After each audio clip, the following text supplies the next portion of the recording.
Bueno, seguimos con el expresidente Ernesto Samper Pizano, secretario general de UNASUR. Le había dejado una pregunta sobre Donald Trump, pero no hemos completado realmente el tema del diálogo en Venezuela. A mí me gustaría, antes de entrar en la toma de posesión del nuevo presidente de los Estados Unidos, me gustaría hablar un poco sobre qué va a tener de distinto este reinicio de diálogo en Venezuela si es que efectivamente se concreta ese reinicio formalmente. Y de la verificación, ¿cómo hacer para que mañana o pasado, si se llega a un acuerdo, bueno, alguien diga, no, eso no fue lo que acordamos? No, yo no me acuerdo de eso no fue así. Mira, dos cosas. La primera, un tema de fondo, y es que le vamos a pedir a las partes que se respeten y que se reconozcan, porque nadie puede negociar si no reconoce al contrario. Y segundo, un aspecto de forma, y es que vamos a establecer un mecanismo de verificación y de garantías para que estos temas, como decir los del incumplimiento, o inclusive reclamos como los que puede hacer una persona que cree que ha sido injustamente encarcelada su familiar, que exista un mecanismo que permita con una gran rapidez que se reúna una comisión conjunta y que haya una respuesta a esa inquietud, bien sea el incumplimiento de una parte del acuerdo o la necesidad de que haya claridad sobre uno de los mecanismos del acuerdo, como podría ser este caso la justicia. Ajá, y en concreto, ¿habrá una comisión de verificación? ¿Cómo sería esa comisión que ustedes propondrían? Por ejemplo, ¿cómo debería estar constituida? ¿Por actores de cada una de las partes o por terceros? Estarán acompañantes y podrá haber presencia de las partes, pero esencialmente es una comisión de los acompañantes de verificación y seguimiento. ¿Y cuál va a ser el rol, por ejemplo, de quienes no están representados en esa mesa de diálogo? Porque muchos venezolanos, si vamos a los números, no se sienten interpretados ni por el gobierno, ni por la mesa de la Unidad Democrática. Y lo otro es, fíjese usted, no todo el chavismo está en el gobierno, ni se siente representado por el gobierno, ni toda la oposición está en la MUD, ni se siente representada por la MUD. Ese es un asunto importante. No están todos los que son, ni son todos los que están. Así bueno, nosotros, o como me gusta a mí decir, que no toda la derecha está en la oposición, ni toda la izquierda está en el gobierno. Esto es muy mezclado. De acuerdo, esto es un salpiconcito. Sí, es un ajiaco ahí. Un ajiaco ahí, bogotano. Así es. No, es verdad. Ahora, yo he insistido mucho en que una proyección necesaria al diálogo político, que es el diálogo de fondo, es el diálogo social. Y por eso mi compañero Leonel Fernández ha estado haciendo un trabajo, estuvieron reunidos con ustedes, pues escuchando a los sectores sociales, trabajadores, sectores productivos, y a estos sectores independientes que nos merecen mayor respeto, lo que yo llamo el movimiento de los no alineados. Ahora, reconocemos que, por supuesto, la MUD tiene la representación de lo que podríamos llamar la otra orilla, pero en esa otra orilla reconocemos que hay otras personas.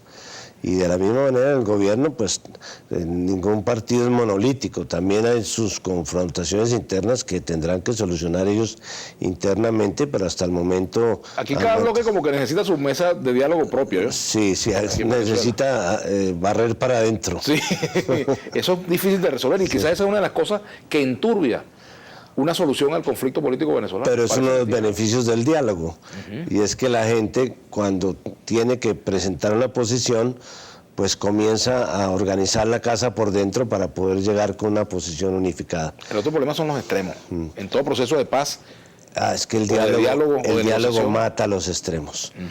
Los diálogos es para matar los extremos. Precisamente por eso hay sectores extremistas de lado y lado que están opuestos al diálogo, porque consideran que el diálogo es una manera, de alguna manera, de soslayar la confrontación, que es lo que algunos sectores quisieran que fuera el camino de Venezuela. Yo sé que usted ya ha conversado con el presidente Maduro en varias oportunidades y ahora también, pero si yo le pidiera, por ejemplo, un consejo que usted le pudiera dar al presidente Maduro en público y uno a la oposición, ¿qué consejo le daría?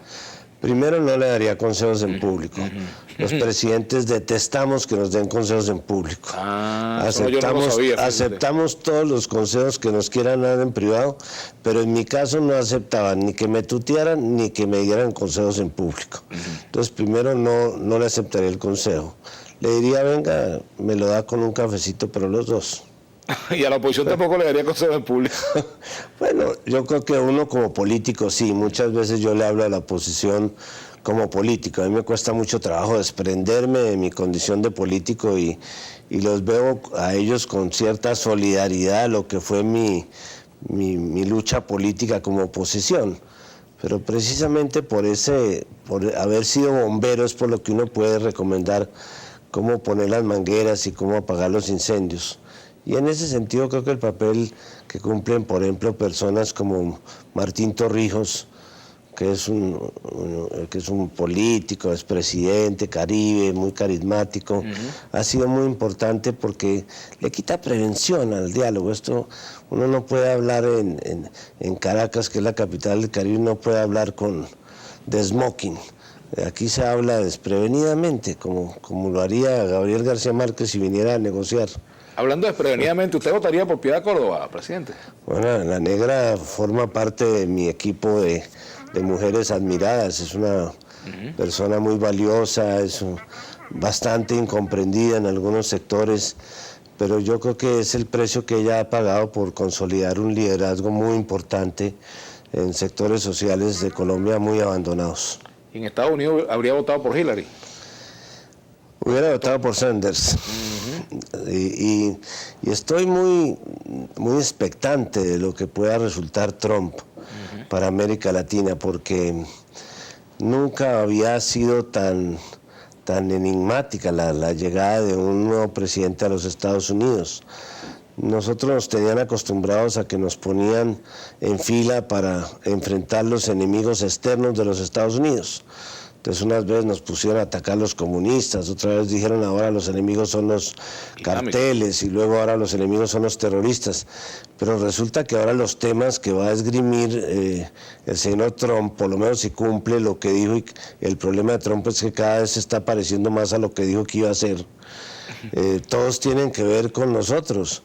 Si va a sacar a patadas a los latinos, somos nosotros. Si va a trancar las exportaciones de América Latina, pues son exportaciones de carne, de granos, de frutas, de café, de petróleo que vienen de Sudamérica. Y si va a poner restricciones a la inversión que se haga en estos países, pues esas restricciones van a ser restricciones que van a ir en contra de nuestros intereses. ¿Qué vamos a hacer ahí? Yo creo que esa es la gran pregunta. Ahora, presidente Samper, le comentaba lo que dijo el presidente Maduro con respecto a Obama, que él cree que Trump no va a ser peor que Obama. ¿Usted coincide con él? Bueno, yo sí le he escuchado eso al presidente Maduro, pero yo no soy tan pesimista. O sea, yo creo que Trump va a ser un gran factor de integración de América Latina. Pero en contra de él.